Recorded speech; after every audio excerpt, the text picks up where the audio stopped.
Good evening YouTubers, it's Rawfear27 here. This is the second part to my video I did last night on some of my favourite slasher films in my collection. So I'm just going to quickly jump straight into it.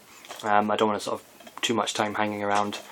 So the next film I'm going to talk about is Urban Legends. Now this has got to be one of my top 3 or 4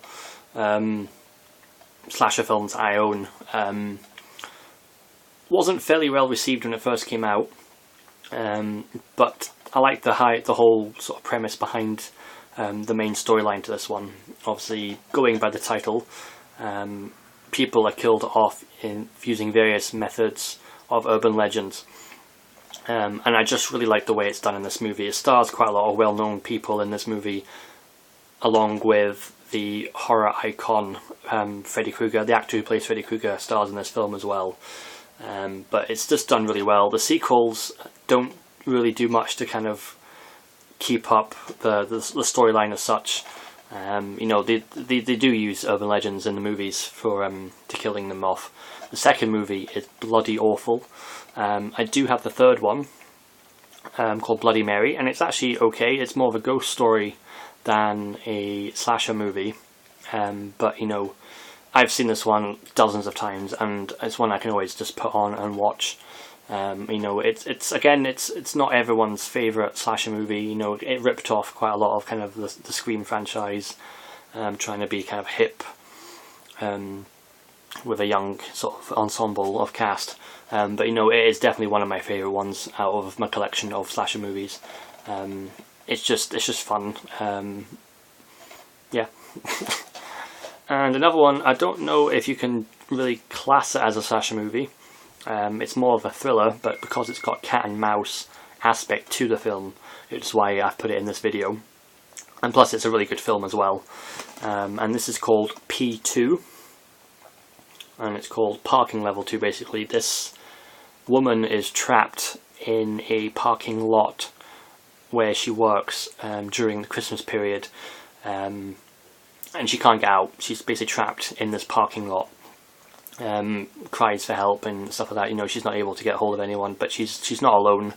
There is someone who has a bit of an obsession with her and is kind of keeping her hostage within this parking lot, and she has to basically have to try and find a way to escape. It's a really good movie. Quite tense. Again, there's not a huge list of characters in this one. It's mainly the two people. And there's a couple of, like, another 1 or 2 people that are kind of in the movie. So it's a very basic premise with the cat. Can't talk. Basic characters. As you know, they don't need a lot of characters for this movie. It's just it's well done. I quite like Christmassy horror films because this is set over like the Christmas period, even though it doesn't really feature any snow. I don't know what it is about them. I just like Christmassy, snowy horror films. And this is really done. It's quite gory in a few parts, but it's just, again, it's a tense kind of cat and mouse scenario, just done really well, and I really like it. Definitely one to pick up as well if you can find it. It's a really good film to watch. The next one is fairly well known, or it should be fairly well known within the horror genre. Again, it's another foreign horror movie. Again, I don't know if you call it a slasher film, but I kind of do. It's quite a gory thriller. Kind of the same veins as the film Inside that I talked about in my video from yesterday, and this is Switchblade Romance.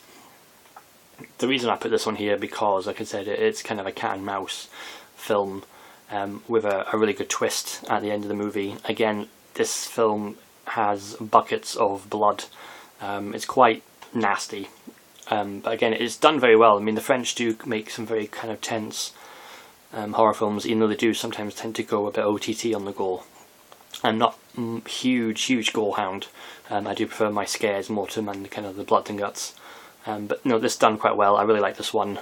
I meant to pick it up for years and years and years, because I've always heard people talking about it, but I've never ever got around to watching it. So I eventually decided to buy it, and I watched it, and I said I wasn't disappointed. It's a very good film. Again, you know, if you don't mind subtitles, you know, there isn't a huge lot of talking in this film. I mean, you probably could watch most of it and kind of pick up what's kind of going on, but it's done really well. I mean, I really like the twist in this movie as well. I didn't really see it coming, so I was quite surprised. But yeah, it's a really good film. Again, if you do like your blood and your gore and your sort of visceral violence, it's a definitely pick up one to watch. Another one is a bit of a cheeky one to put in here, really, because it's a slasher film at heart, but it kind of turned the genre on its head in a way. You probably know what I mean when I actually show you what the film is, and this is April Fool's Day. I like it. You know, it's a typical 80s teen slasher movie again. Again, not really over violent or anything like that, or gory. Just people getting killed off at a birthday party and on this island. But the twist at the end, you know, you didn't really see coming. The title kind of gives it away slightly, but I don't want to ruin it for anyone who has never seen it. Pardon me. But you know, I think this kind of did upset a few people when they came out, because they felt kind of shortchanged by they've gone to pay to go and see a slasher film, to be only kind of completely had the floor wiped out from under them at the end of the movie. But you know, it does what it says on the tin. You know, it's a typical 80s slasher film, but I said there is a twist at the end. But you know, you can get this quite cheap nowadays. They did remake this not long ago, but it is a lot different in terms of the storyline. And in the remake, they prank someone, and she accidentally dies, and then they all start getting killed off. I've never actually got around to watching the end of it because I got bored. But you know, this one is better out of the two. But again, you know, it's not a slasher movie at heart, even though it's I'm trying to think of the way to describe it. It's a slasher movie in its basic form, but deep in its core, it's not a traditional slasher movie, if that makes any sense. I've tried my best to describe it, but yeah, that's all.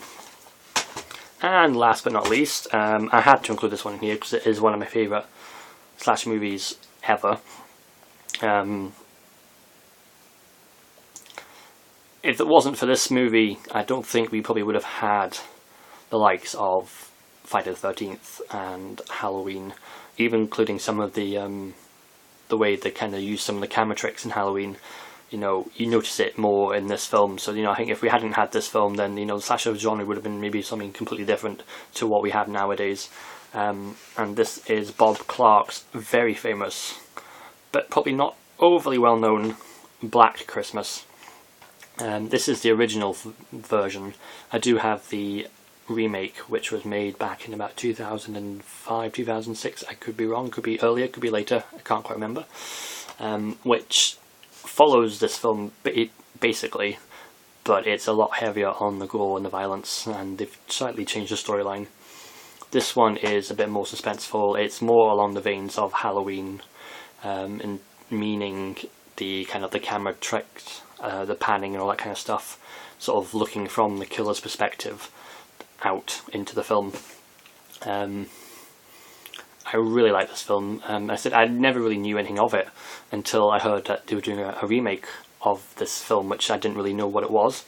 And it took me quite a while to track it down, because I think initially it was only available in America, but eventually they did release it over in the UK. And it's quite creepy. It stars Olivia Hussey and Margot Kidder, who people might know her from Lois Lane in Superman movies. And you know, it's boring in parts. You know, it's not overly exciting, but it's a very slow-paced, tense, cat and mouse kind of thriller. You know, these girls in a sorority house over Christmas, and they're getting these prank calls from someone calling themselves Billy, and they start kind of getting killed off or disappearing, and they're all trying to figure out. The ending really kind of confused me at this one, because I wasn't sure if the person they caught was the killer or he was still out there. That's the only thing I didn't really like about this movie. The ending was a bit naff. Obviously in the remake they rectified that. But you know, it didn't feel like a Black Christmas film. I mean, it's called Black Xmas, the remake. This is Black Christmas. So if you're looking for the original one, make sure it's Black Christmas you get. But you know, it's a very good, tense, again, Christmassy slasher horror movie, but I really enjoyed it.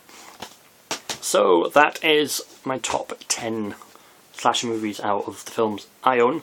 Obviously that's me personally chose these films, but again, you know, if you do disagree or have any other suggestions, please let me know. I'm always up for them. I love talking about horror, I love watching horror films, and if there's anything there maybe you don't think I might have seen or checked out, then please let me know. I'm always looking out for new horror films, especially anything supernatural or like I said, slasher movies are the kind of two favourite ones in the horror genre. But I will be doing a few more videos over the next couple of weeks, still on the horror theme. The next one I will be doing is 80s horror movies, because I've got quite a selection of them, and that'll tie in loosely to the following video I'll do after that, which is the Video Nasties, which obviously came out around the 80s as well. I've got quite a few of them, so they won't be included in the 80s video, because I'd rather do a separate one for all the Video Nasty films that I own. Again, a lot of them are awful movies in terms of acting, storyline, and some of them you look at nowadays and you think, well, why the hell was it banned? So that one probably might be a slightly longer video, because I want to go into maybe a bit more in depth as to what Video Nasties are and what titles were all Video Nasties. There's quite a few. I've been working my way through the list, trying to get what I can, and I've watched a few of them and have been utterly appalled by the movie itself, not the content or what the movie is about, but just the way it's badly acted or dubbed, or the storyline makes no sense whatsoever. So that'll be 2 videos down the line, and then I will post suggestions for what I want to do next, and you know, what people, depending on what people say, I will do them if I can. So yeah, thanks again for watching. I've always appreciate it. Subscribe, leave comments, do whatever you want. I'm not going to force you to do anything. So yeah, thanks for watching, guys. Cheers.